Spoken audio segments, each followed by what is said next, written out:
বর্তমানে দক্ষিণবঙ্গের ওপরে একটা নিম্নচাপ অক্ষরেখা অবস্থান করছে। এর প্রভাবে আজকের দিনটা অর্থাৎ 26 তারিখ প্রধানত মেঘলা আকাশ থাকবে।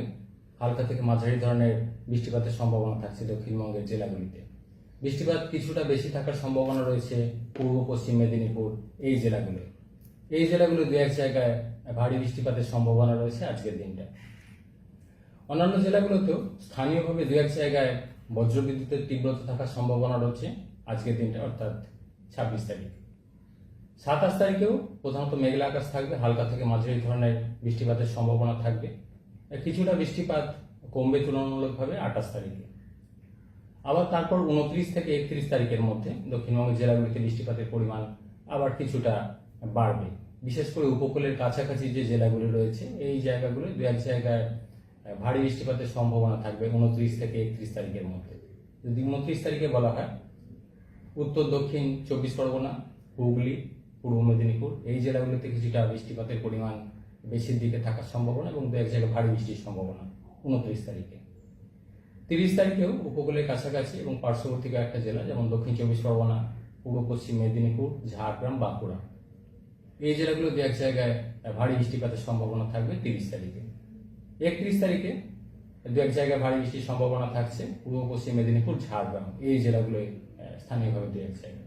অন্যান্য জেলাগুলো হালকা থেকে মাঝারি ধরনের বৃষ্টিপাতের সম্ভাবনা থাকবে। বৃষ্টিপাতের পরিমাণ কিছুটা বেশির দিকে থাকবে 29 থেকে 31 তারিখের মধ্যে দক্ষিণবঙ্গের জেলাগুলিতে।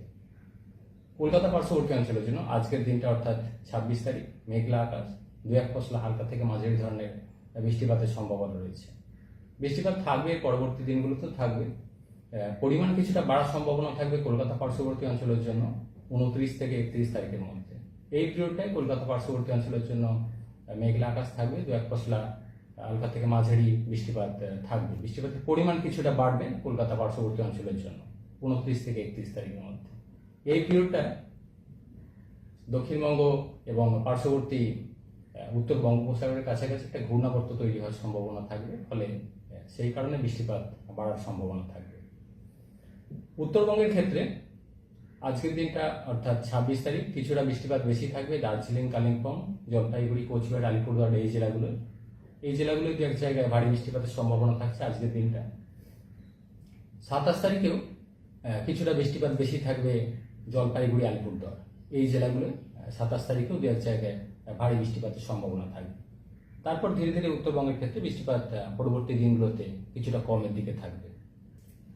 আর্দ্রতা বেশি রয়েছে আমাদের রাজ্যের ক্ষেত্রে, বিশেষ করে দক্ষিণবঙ্গের ক্ষেত্রে। সমুদ্রের কাছাকাছি অবস্থানের জন্য দক্ষিণবঙ্গে আর্দ্রতার পরিমাণ বেশির দিকেই থাকবে, ফলে আর্দ্রতার কারণে অস্বস্তি কিছুটা থাকবে।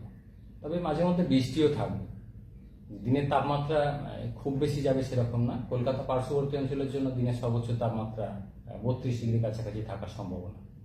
এবং তারপর 29 থেকে 31 যে পিরিয়ডটা বলা হলো এই পিরিয়ডটায় বৃষ্টিপাতের পরিমাণও কিছুটা বাড়বে, ফলে বৃষ্টিপাতের কারণে আবার টেম্পোরারি রিলিফও হবে।